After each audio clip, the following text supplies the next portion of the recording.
Assalamualaikum warahmatullahi wabarakatuh. Perkenalkan, saya Rizka Nurul Fajri dengan NIM 23042207 akan menjelaskan materi tentang strategi platform digital di Indonesia, menavigasi antara teknologi dan perekonomian informal dengan mata kuliah ekonomi publik.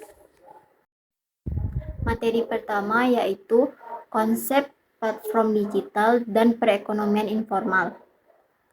Peningkatan ekonomi nasional didorong oleh pengembangan platform dan ekonomi digital.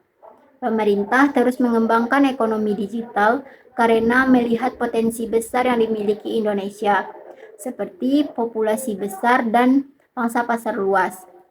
Jumlah perusahaan berbasis platform atau digital startup di Indonesia juga meningkat dalam 10 tahun terakhir.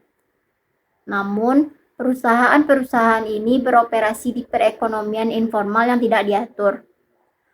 Fenomena serupa juga terjadi secara global. Meskipun demikian, interaksi antara perusahaan platform dan aktivitas di wilayah abu-abu atau informal perlu dipelajari karena mencerminkan pertumbuhan bisnis teknologi di pasar negara berkembang.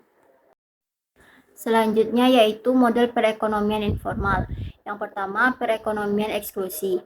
Perekonomian eksklusi terjadi ketika ekonomi informal terpisah dari ekonomi formal, yang mengakibatkan ketidakadilan dalam akses sumber daya dan peluang. Yang kedua, perekonomian nasional. Ada lebih banyak interaksi antara ekonomi formal dan informal dalam perekonomian nasional, yang pelaku usaha informal masih beroperasi di sektor formal. Yang ketiga, perekonomian ganda. Perekonomian ganda adalah keadaan di mana individu atau bisnis beroperasi dalam ekonomi formal dan informal secara bersamaan. Poin yang ketiga yaitu interaksi antara platform dan kegiatan ekonomi informal. Yang pertama, standarisasi layanan. Standarisasi layanan memungkinkan mensistematisasikan proses bisnis yang tidak terorganisir dan memproyeksikan kegiatan ekonomi informal ke dalam ekonomi formal. Yang kedua, reorganisasi komunitas. Reorganisasi komunitas, perusahaan dapat menggunakan teknologi untuk merancang dan memperkuat komunitas yang terlibat dalam ekonomi informal melalui platform digital. Yang ketiga, kegiatan bersama non-karyawan. Perusahaan platform juga dapat mendorong kolaborasi antara anggota komunitas non-karyawan dalam pengembangan produk, layanan, atau solusi untuk memenuhi kebutuhan pasar, platform yang memfasilitasi pertukaran ide. Yang keempat, kolaborasi berbasis alat.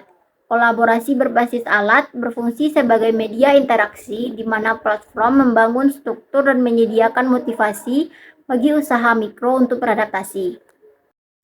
Selanjutnya, strategi platform digital di Indonesia. Strategi pertama yaitu berbentuk institusi, yaitu pendekatan terstruktur dan terorganisir dalam mengelola interaksi antara berbagai pihak dalam ekosistem platform. Platform institusi mencakup beberapa aspek, diantaranya pendirian institusi platform, pengembangan struktur organisasi, pengaturan kebijakan dan standar, pengembangan model bisnis berkelanjutan, dan pengembangan komunitas dan keterlibatan penggunaan.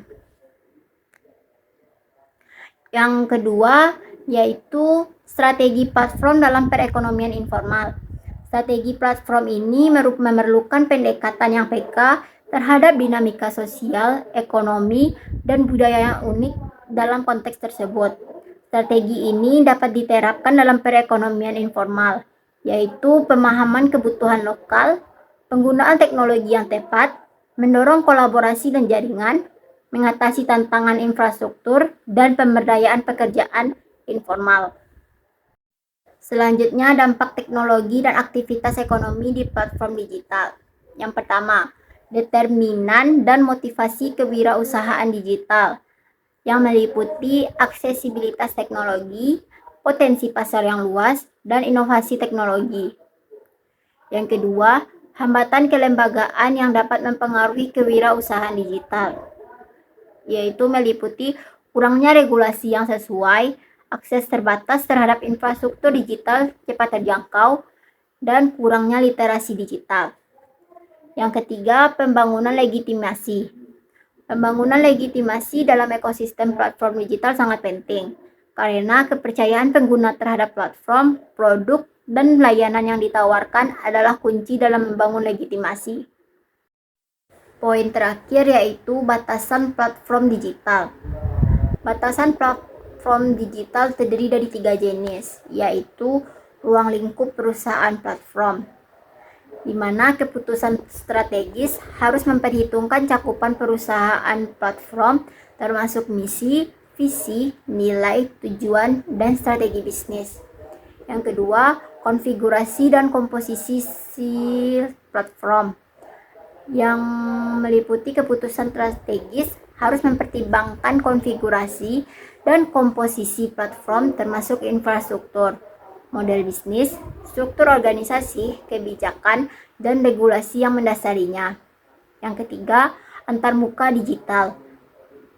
Dalam hal ini penting juga memikirkan bagaimana pengguna akan berinteraksi dengan platform, pengalaman pengguna yang optimal, serta isu-isu keamanan dan privasi data. Itu saja penjelasan materi dari saya. Semoga materi tersebut dapat bermanfaat untuk kita semua. Assalamualaikum warahmatullahi wabarakatuh.